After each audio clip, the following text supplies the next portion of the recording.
Alagaan natin ang ating comment section sa ating sariling post. Huwag ito agad iwan pagkatapos na nagkaroon ka ng uploading. Dahil na agad magkaroon ng mga comments, hindi mo alam na mayroon palang mga salita na hindi katanggap-tanggap sa community standards. Kagaya ko kanina ay ito ang mga salita na hindi talaga pwede na makikita sa ating comment section. Kaya ako ay nagdalawang isip, lalo na kapag mag-post ako ng picture post na nasa beach tayo, dahil usually ang comment niyan ay ito talaga, lalo na yung mga hindi nila alam na ito ay bawal. Yung salita na yun na nagsimula sa S at nagtatapos sa Y. Mabuti na lang at nakita ko agad, di ko iniwan ang aking bagong post at na-delete ko agad ang post ng aking follower sa comment section na nagsasabi ng 4 na salita na yan. Kaya always check, monitor your post sa comment section. There will be a negative impact to you at hindi lang sa iyo, ganun din sa nagbigay ng comment sa iyong post. Always learn na ito ay dapat natin ma-monitor, ma-check talaga ang iba't ibang mga followers, lalo na mayroong mga regular Facebook users lamang, hindi nila alam ang mga Facebook policies and content monetization policies sa Facebook, o mayroon ding mga content creators na baguhan o matagal na talaga na naging content creator, ngunit hindi nila pa rin napag-aralan ang mga ito na ang comment section ay sobrang napakahalaga ito. Kaya ang isa pa ang gawin natin bago ka pumunta sa ibang post, unahin mo talaga yung sarili mong post upang mabigyan mo na ng return reply. Siguraduhin lamang na ang mga return reply mo ay ito rin ay hindi susobra sa 8,000 characters or the minimum 1,200 words and the maximum 1,500 words sa comment. Ganon din sa return reply ng isang content creator. Tandaan nyo yan. At mayroon na naman akong napapansin na karamihan na ginagawa nilang salita na comment ay pare-pareho lamang. Ito ay iwasan natin. Maaring gumamit tayo ng synonym katulad ng mga salita na ginagamit ng karamihan. Nice, mayroon naman tayong mga synonym dyan. Pwede nating sabihin na so delightful, exemplary, o pwede rin amazing, terrific, notable, commendable, recommendable, interesting.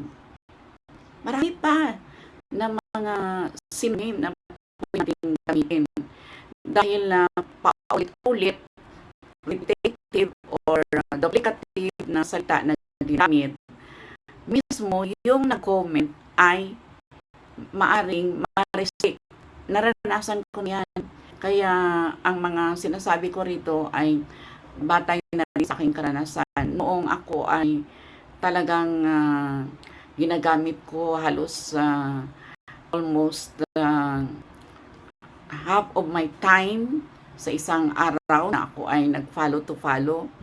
Ay sinusulat ko doon palagi sa mga posts ay CMI,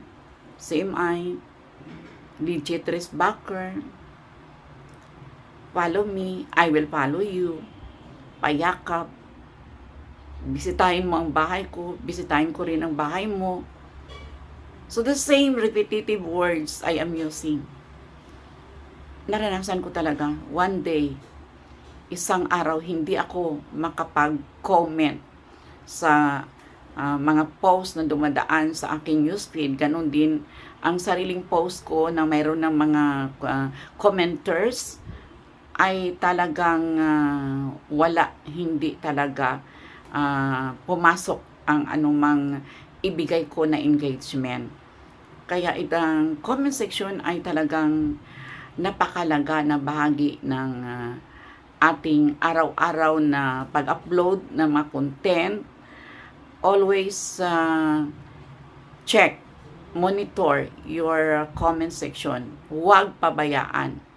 At sakaling mayroong mga matatawag natin na ito ay against sa community standards, pwede mo yan i-delete agad upang mapangalagaan mo ang iyong sariling account. Ganon din, protection mo sa nag-comment ng salita na yan, dahil siya ay masasali pa rin sa anuman na paglabag sa community standards.